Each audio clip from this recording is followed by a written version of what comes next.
On this week's FAS TV, we're at Park Farm Dairy to hear how new technologies and renewables are benefiting animal health and welfare and enhancing environmental sustainability.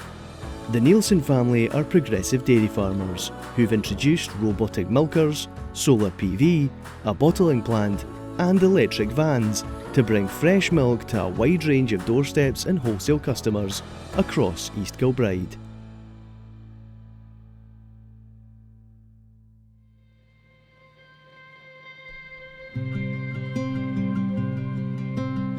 My name is Neilson. We're here today at Park Farm, East Kilbride.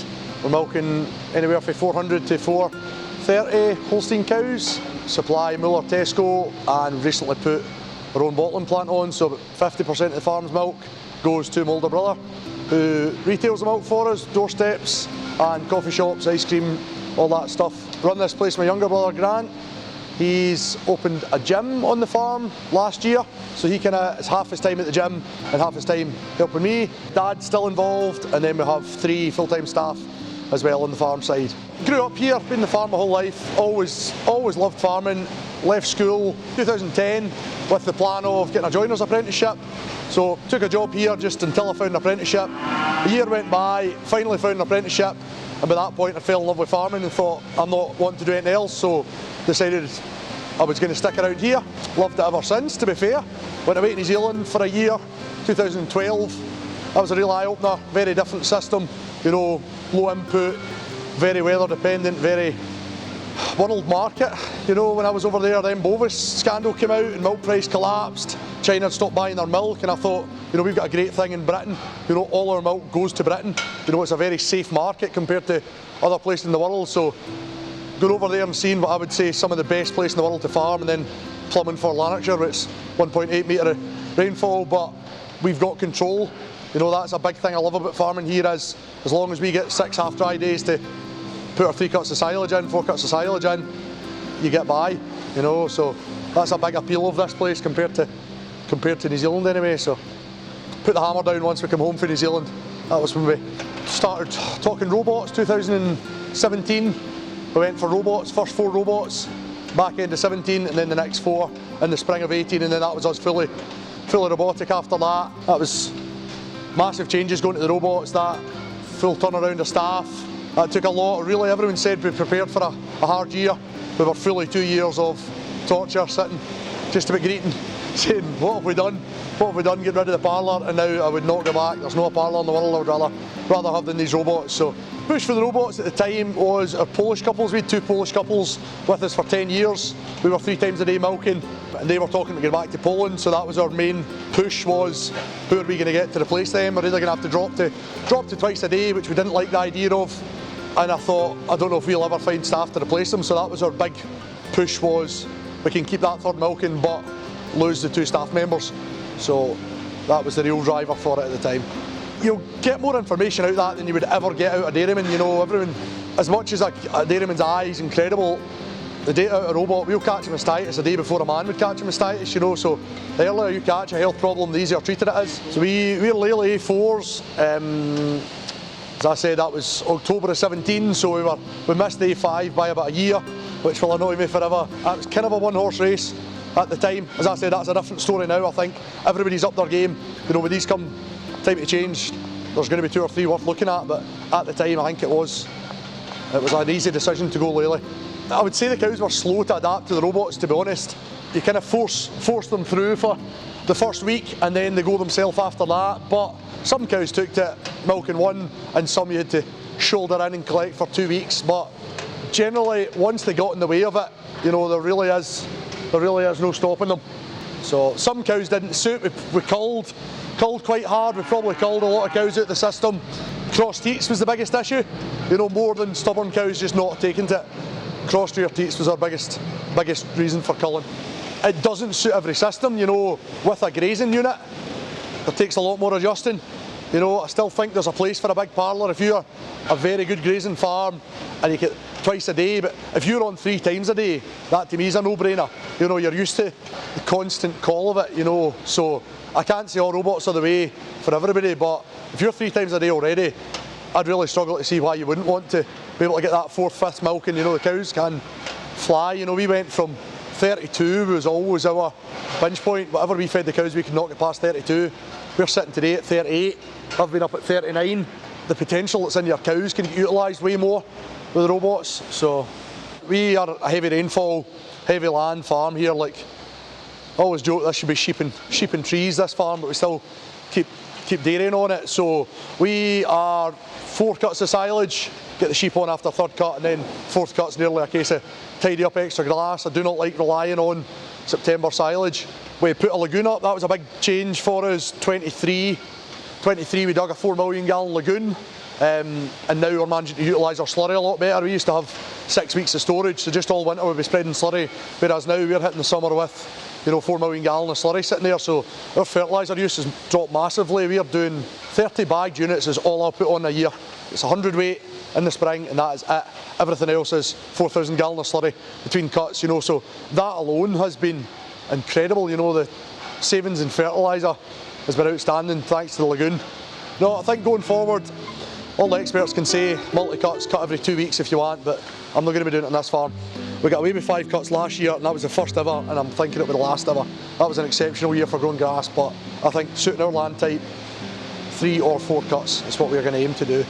So in summer of 22, our electric tariff ran out, and we were going to double our electricity price.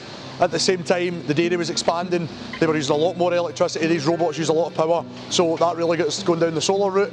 That summer we put in 240 kilowatts of solar and 160 kilowatt battery storage. So it was a bit of a no-brainer, to be fair. I can see the reason for other people not wanting to do it. You know, if you're in a parlour, you know, your morning milking's nearly done before the sun's up and your nighttime one's gone down, you know, you've got all that solar in the middle of the day you're not utilising.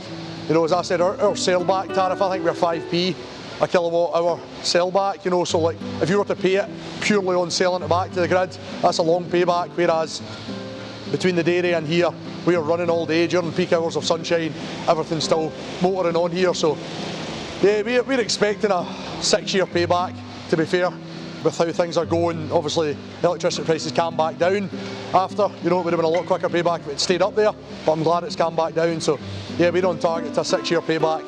You know, the way the man sold it to me was 40 grand a year I'm paying back to the loan, £250,000 loan, or I'd be paying that to the electricity company. So year 6 or 7, that 40 grand is then just saved. Instead of going to the solar payback or the electricity company, that's just 40 grand in our pocket, you know, come year 7. So it was very easy, a very easy answer for us. We were very fortunate the roof was in good nick in this shed, but it has led us down the route of, this shed is now very dark, so I'm going to have to go and spend money on new lighting in here, but so is life. We don't have any south-facing roofs, which we were really worried about. We thought years ago, well, we'll never put solar up because we don't have any south-facing roofs, but we are east and west facing on this shed, and they did not matter.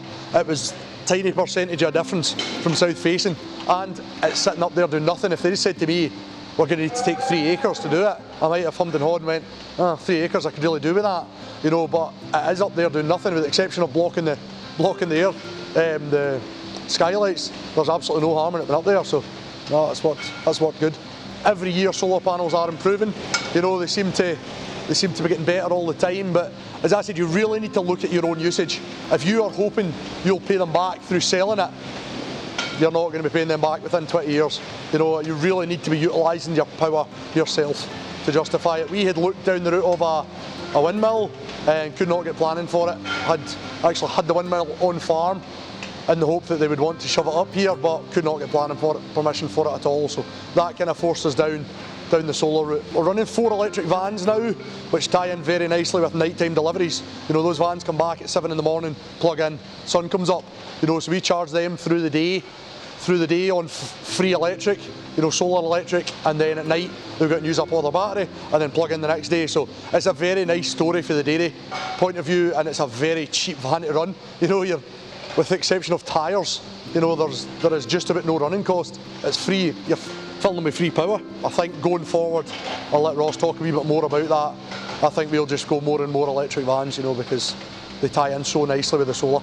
it's local milk from the local farm that's delivered, delivered using the power of the sun. Like it's a great story for if folk are wanting to buy local and support the environment. I don't know how you can drink milk more environmentally friendly than here, but part of my Dairy Lanarkshire group through FAS Connect, we did an on-farm day and it was looking at sheds, it was looking at airflow and air quality, and ever since then I've really got under the way of knowing that we need to put fans in. I used to think it was nonsensical, but heat stress is a real thing, so I think through that group that's really pushed me down the route of proper lighting. We're just working with old globes and you shove them on when you get up to do the lights in the morning and shove them off at night. Like, there is real merit in this 16 hours at 200 lux and the fans. So as much as I'm saying I've not got too much money to spend in the next 10 years, fans and lights will be a big one on my agenda.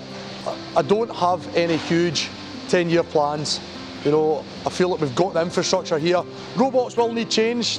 Don't get me wrong, that's going to be a horrible pill to swallow when I'm replacing these, but you can't stand in the way of progress. Those robots have come on so much, but I really don't have any mad plans. We are heavily borrowed. I could do with getting some debt paid off. That's my real push in the next 5 or 10 years before we do anything mad, and just keep the hammer down with that. Bit of context, this was our old milking parlour. This used to be a 14-a-side parlour. What is now my close-up dry cows was our collecting pen, so that's worked out perfect that it's next to the straw pen. We bring everything 2 weeks for calving in there and then they get their excellent dry cow ration. Calf-wise, we went flying herd 2019. We sold the young stock to a man for Dumfries and now he sources us in-calf heifers, either fresh calved or in-calf heifers.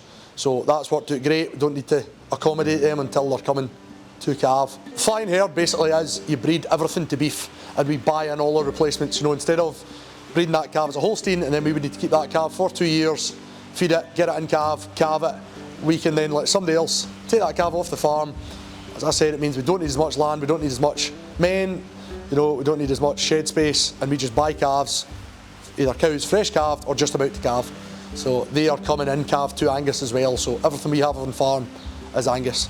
So that's been a massive advantage. At early days we tried a wee bit of everything. We tried limmies, we tried blues, and we've plumbed for Angus's. They're just easy calving and the calves just got up and got on with it. I'm a good 3 years now probably we've been all Angus and I can't see myself changing, to be honest. There's a big market for them. We're getting £400 for a calf at 2 weeks old just now. I think that's really good.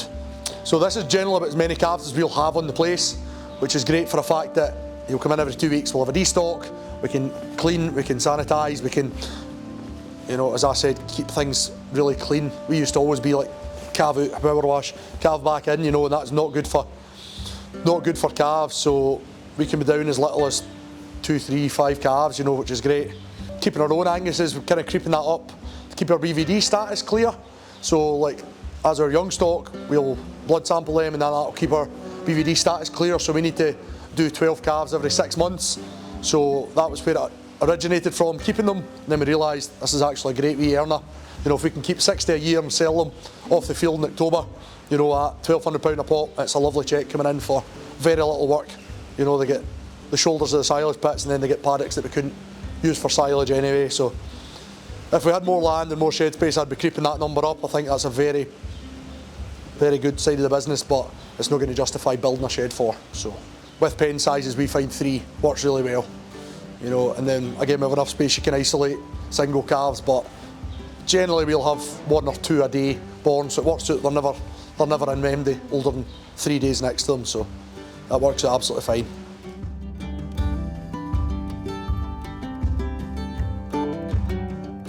The dairy enterprise here at Park Farm it's a very efficient enterprise. Our carbon footprint's one of the better ones out there, one that's pretty efficient system.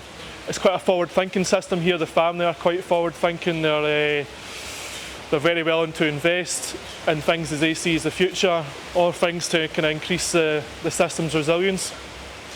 So, for example, in 2022, electricity price doubled, if not more, for some clients. It's a high energy use business here. They've got 8 robots running.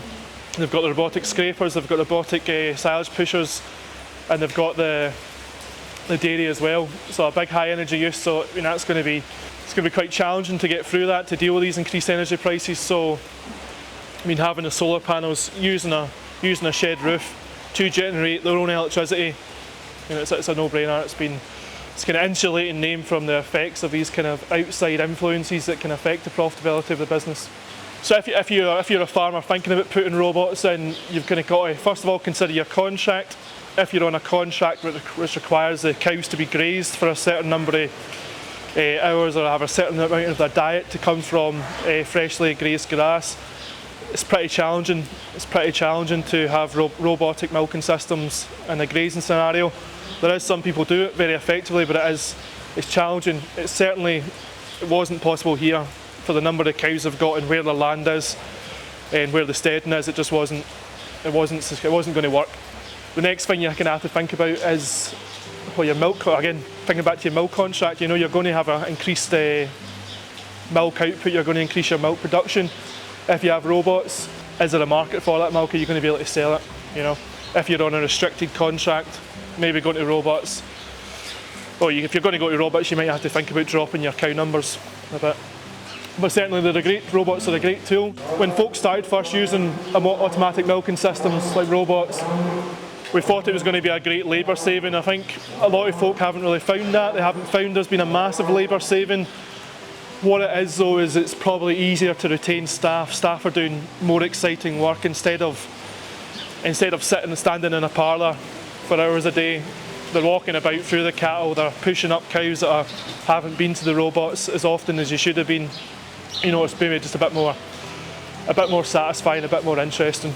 So the robot's a really good tool to help manage the health of your cows. It gives you a lot of data automatically. I mean, you can have the app on your phone where it's telling you about the cow's health. So I mean, couple of things that the robot will be able to tell you. It'll be able to tell you how many visits the cow's had to the robot, the kind of milk conductivity, which can give you an indication of basically the bacterial load in the milk, which can give you kind of early warning for things like mastitis. So it allows you to treat them earlier. And if it's earlier treated, it's caught earlier treated, it's easier treated, you use less antibiotics or maybe no antibiotics at all. I mean, that's one thing the dairy industry is pushing for, is to reduce antibiotic use. So all these kind of early detection of kind of illnesses and ailments through the robots, it's one of the tools in the farmer's arsenal to achieve that. So I mean, the benefits of the solar system, it's utilising your roof space. You know, so it's making your money off the roof space. It's going to shelter you from fluctuations in the energy price. So if you're using that energy price, well, as Glenn said, his export tariff is about 5 pence per kilowatt. So you know, it's not really going to be viable to put that kind of system in to export the power. But if you're using it yourself, it's far more financially doable. Yeah. So what the Neilson family have done here and putting the bottling plant in, you know, it's, as I said, they're not afraid to take risks in Neilson. So it is very impressive. I mean, the bottling plant, I mean, you're taking that slice of the market back off the retailers by doing it themselves. You know, of course they're taking the risk and they're having to make the investment. But you know, if the milk price drops, you know, but they're still selling their milk direct to the consumer for that premium price. You know, the farm can enjoy a premium price as well. So it's protecting this side of the business as well. It's protecting the farming side of the business. So it is kind of building towards succession for them as well. You know, if the brothers all have their own parts, it's working their way towards that, where it's going to be, they've all got something from the business, you know. So my name's Ross Neilson.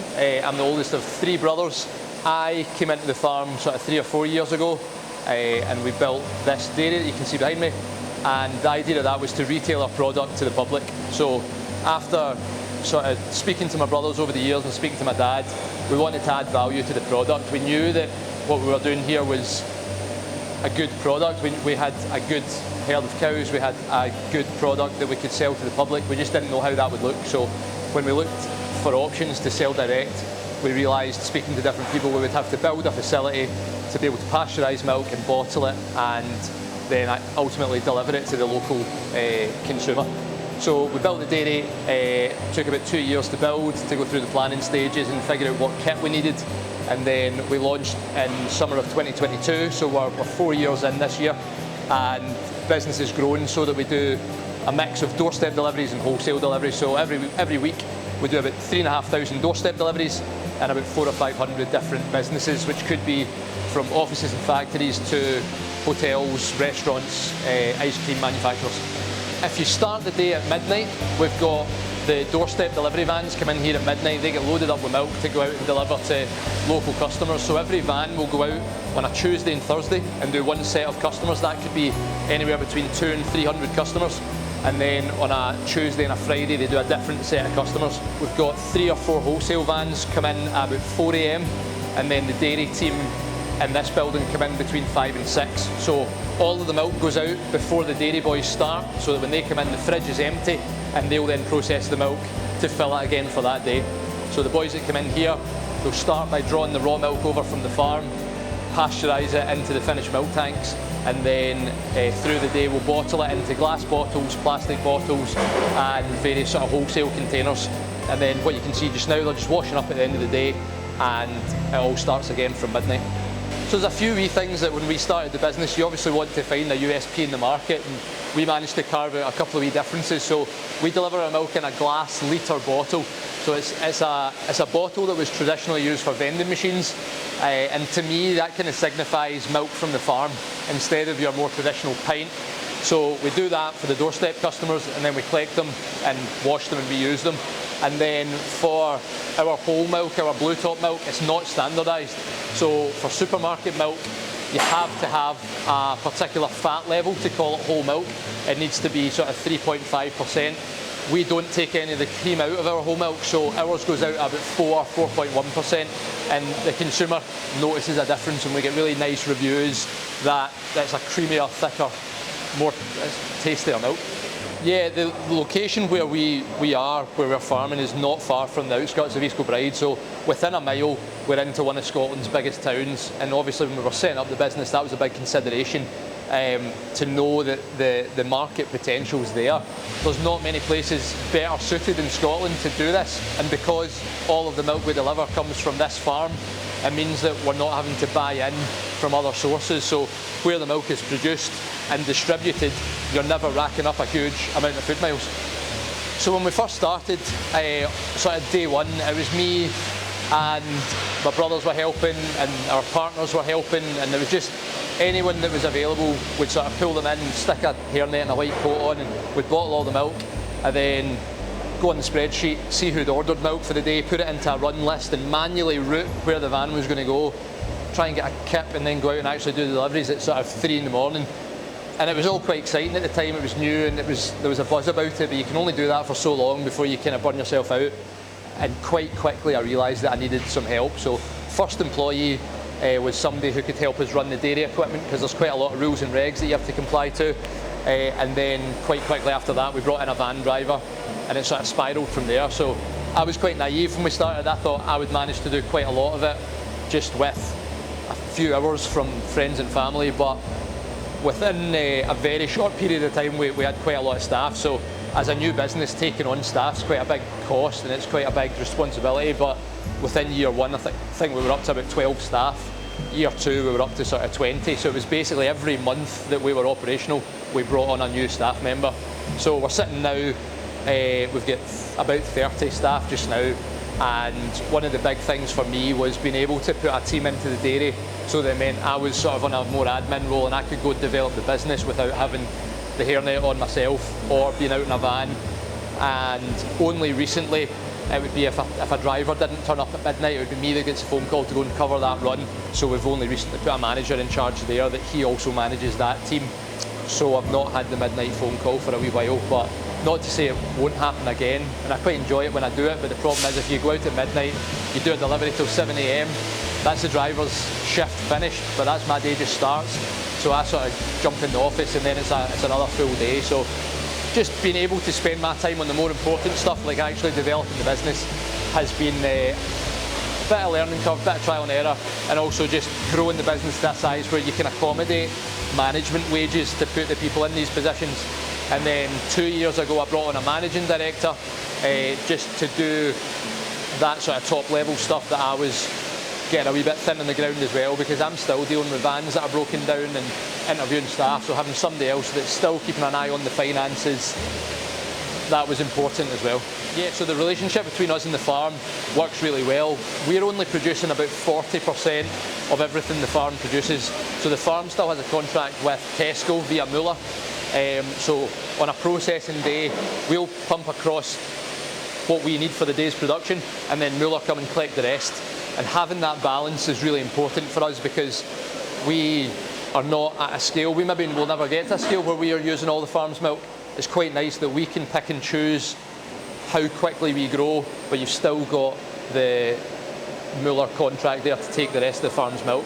So it works really well, and it also means that from a sort of contractual point of view, we keep a note of the litres that we use, the farm bills us for that, and then whatever Muller take, obviously they get paid for that. So it's just like the farm has two buyers now, where they only had one.